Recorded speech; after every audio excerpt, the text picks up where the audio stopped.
resistance in melanoma, revealing a strategy to forestall drug resistance.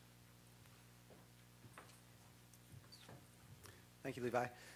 So my lab at the Novartis Institutes for Biomedical Research is deeply engaged in trying to develop new drugs to treat RAS, MAP kinase pathway-driven cancers, and then to find optimal dosing regimens and rational combinations to prolong the lives of cancer patients.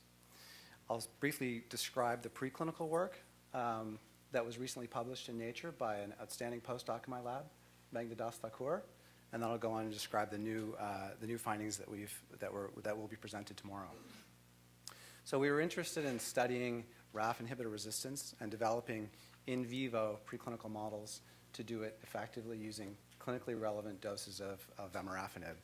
So we used primary xenograft models, which are fresh tumor samples derived from melanoma patients implanted under the skin of immune-compromised mice, and then we begin dosing the mice with a clinically relevant dose of Vemurafenib.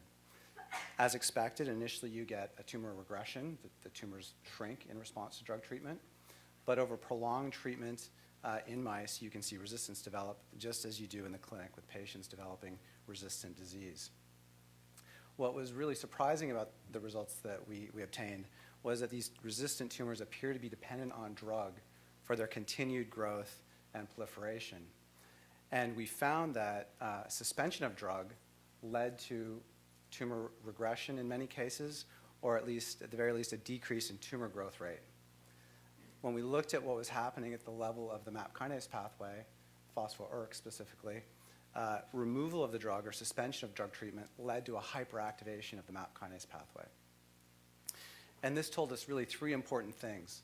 First, that the drug was still having an effect on the pathway, and that the tumors hadn't evolved to develop resistant mutations in BRAF that would prevent the drug from binding, so the drug was still having an effect.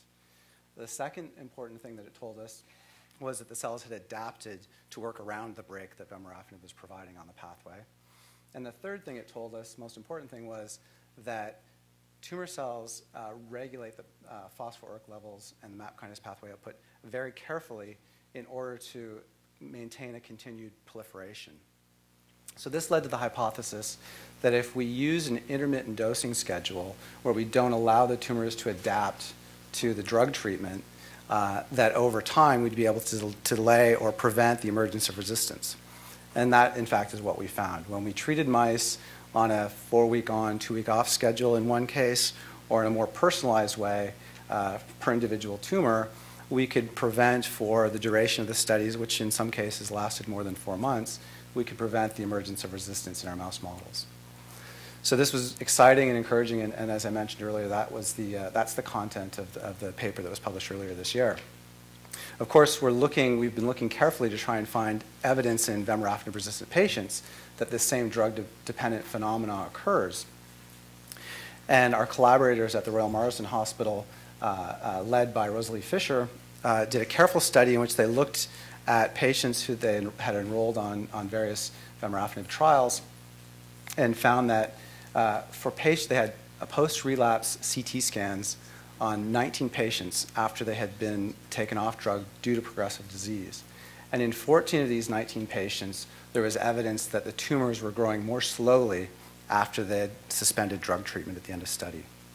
So this is really critical an observation that their careful study revealed for us, and tells us that that underlying biology of drug dependence is likely also occurring in at least some percentage of Vemurafenib-resistant patients. And I think it provides the clinical rationale for testing intermittent dosing schedules in melanoma patients. Thank you, Darren. So our next speaker will be Jeff Shapiro from the Dana